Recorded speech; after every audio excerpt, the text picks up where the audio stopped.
Quer dizer, todo dia é dia de bem-estar animal, né? Mas quinta-feira é mais porque a gente tem a Carmen Pérez e ou o professor Matheus Paranhos aqui com a gente. Hoje é o professor Matheus Paranhos. Bom dia, professor. Bom dia, Tavinho. Todo dia é dia de bem-estar animal e humano também, hein? Pois é, né? E ontem eu tomei a primeira dose da vacina ontem, eu tomei a AstraZeneca, e todo mundo que toma manda o comprovante para várias pessoas, né? Eu mandei para o Tejon, né? Porque o Tejon também, no dia que ele tomou a dele, a semana retrasada, ele me mandou. Aí o Tejon viu a vacinação, o comprovante de vacina, e eu mandei também para ele um vídeo da MSD Saúde Animal que eu narro sobre bem-estar animal com o gado. Eles têm um programa mundial sobre isso. E aí o professor, o Tejon, o professor Tejon, aí o Tejon disse para mim assim, sabe, Tavinho, eu gostaria muito de ter também bem-estar humano. E é o que a gente gostaria, e a gente vê nessas horas que os animais são tratados em condições sanitárias e de bem-estar, até nessa nova tendência, muito melhor do que os humanos em diversas regiões, né, professor Matheus? Com certeza, né? Talvez hoje, pela situação que nós vivemos, as nossas oportunidades de ter esses cuidados são muito menores que os nossos animais. É isso aí. Bom, volta aí para mim, Biriba. O professor Matheus Paranhos hoje vai falar com a Aline Santana, que é professora da Universidade Federal de Juiz de Fora. Bom dia, Aline. Obrigado pela participação aqui. Vocês vão falar de quê, Aline? Olá, Otávio. Bom dia a todos os telespectadores do canal Terra Viva. Hoje nós vamos falar um pouquinho sobre o temperamento dos animais, ou seja, as diferenças individuais que são interessantes aí para entender no sistema de produção. Ninguém é igual a ninguém, né, professor Matheus? Nem os irmãos, né? Nós somos em 4 em casa, cada um tem um gênio. Eu tenho 2 cachorros que são filhos de ninhadas diferentes, do mesmo macho e da mesma fêmea, mas o cachorro e a cachorra têm temperamentos diferentes. E agora chega mais um aí, no sábado, vamos ver qual vai ser o temperamento desse terceiro. Mas vai lá, professor, bola cruzada na área, cabeceio e gol. Vamos lá. Bem, obrigado, Tavinho. Aline, nossa, muito legal poder contar com a tua presença aqui, falando desse tema ao qual você já dedica muito tempo estudando. Só lembrando, né, o nosso tempo é relativamente curto, então nós vamos concentrar a nossa análise nos bovinos, certo? Agora, me fala um pouco mais, como é que você trata essa associação entre o temperamento dos animais e o bem-estar, né? E o bem-estar animal. Muito bom. Obrigada, professor, pelo convite para estar aqui com o senhor hoje. A gente trata dessa associação buscando entender até que ponto o temperamento dos animais interfere, afeta o bem-estar daquele indivíduo, mas também de outros indivíduos do grupo. Pode afetar, inclusive, o bem-estar dos seres humanos envolvidos no manejo.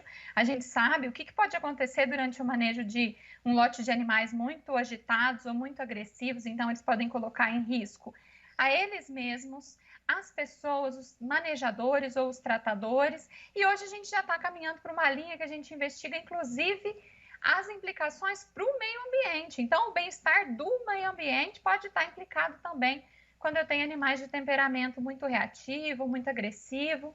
Então, é mais ou menos essa linha que a gente vem desenvolvendo. Muito legal.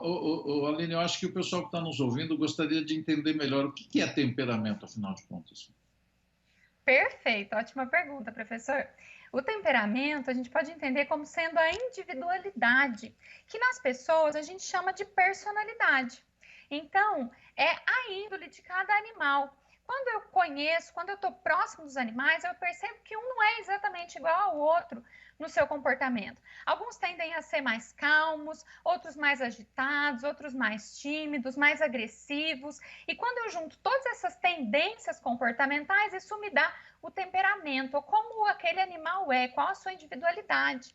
E, professor, o que é mais interessante é que isso que a gente vê no nível comportamental se reflete também no nível fisiológico, ou seja, o funcionamento biológico daquele animal de temperamento mais agitado, por exemplo, é diferente do mais calmo.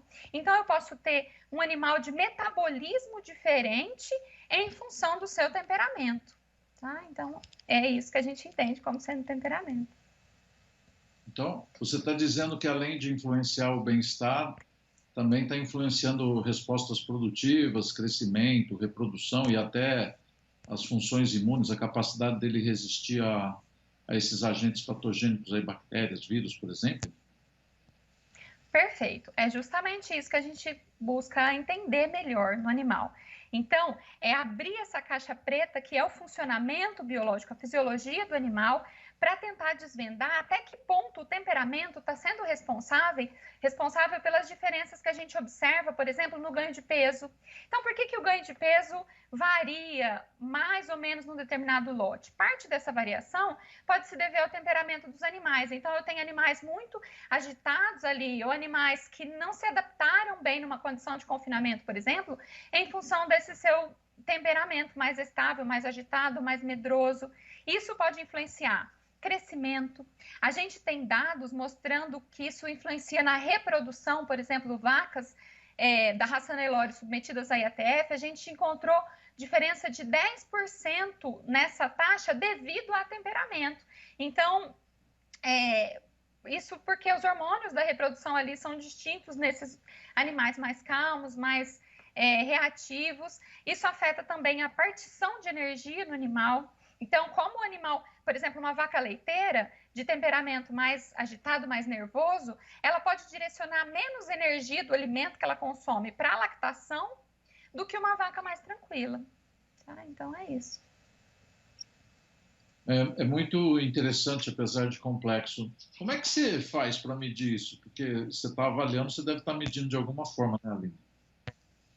Exato, professor Matheus. Quando eu chego numa fazenda para estudar, entender melhor o temperamento e as suas influências no sistema de produção como um todo, na eficiência produtiva, mas também em outros aspectos ali, eu preciso mensurar esse temperamento de alguma maneira, né? Então, eu tenho testes, situações padronizadas às quais eu exponho o animal. Por exemplo, uma situação muito simples é levar os animais no curral e realizar um manejo ali. E durante esse manejo, eu aproveito para tomar algumas medidas que nessa situação de manejo, os animais me mostram como eles são. É igual as pessoas, né? Basta colocar um pouquinho de pressão que elas vão revelar quem elas são, como elas são, as personalidades, os animais também. Então, nesse manejo, eu faço alguns testes de comportamento que me dizem aí se o animal tende a ser mais calmo, mais reativo, agressivo, nervoso. E a partir desse diagnóstico é que a gente parte para então, estimar outros elementos aí, e inclusive pode ser usado, professor, quando eu tenho essa avaliação, para fins de seleção genética. Muito interessante também esse aspecto.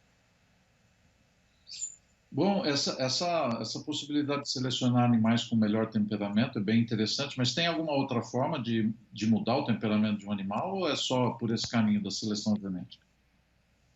Claro, tem sim, professor Matheus. Através do manejo, a gente consegue, manejando positivamente esse animal, fazer com que ele associe tanto o ser humano quanto as instalações, os currais, a algo positivo, diminuindo essas respostas indesejáveis dos animais ao manejo, respostas de medo, de alta reatividade.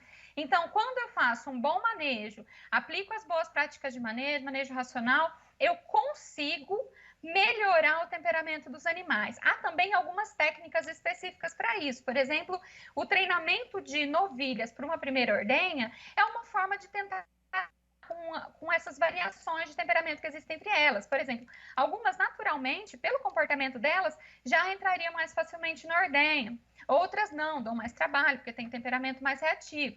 Aí a gente busca contornar isso através do treinamento.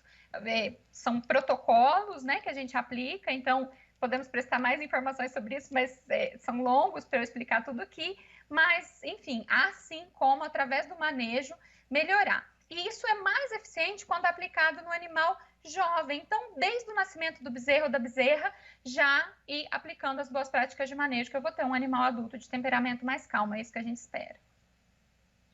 Muito legal, Aline. Nosso tempo é curto, né? Está acabando. Então, eu quero te agradecer a presença e deixar esses segundos que restam aí para as suas palavras finais, dizendo que foi muito legal essa entrevista. Eu gostei muito de falar com você. Perfeito, professor. Eu agradeço, né, pelo convite. Também gostei muito de estar aqui nesse momento com o senhor, falando sobre esse assunto que é tão importante e a gente consegue observar essas diferenças e saber como lidar com elas de modo a priorizar o bem-estar animal, o bem-estar humano e o bem viver ali dentro da fazenda é algo que vai tornar um sistema diferenciado em relação aos demais. Então, muito obrigada mais uma vez pela oportunidade. Muito legal. Mas eu gostei daquilo que você falou, Aline. É só você botar um pouco de pressão e pilhar um pouquinho, que aí aparece o verdadeiro temperamento da pessoa, né? Os sábios gostam de ouvir e têm um temperamento mais calmo, mais paciente. Quem fala imediatamente ou reage imediatamente, estou falando dos humanos, mas nos animais é a mesma coisa, é ruim, não é bom. Professor, obrigado aí. Viu só o que é uma aula ao vivo, professor? Tivemos aqui uma aula ao vivo. Legal. Até quinta. Tchau. Tchau. Tchau.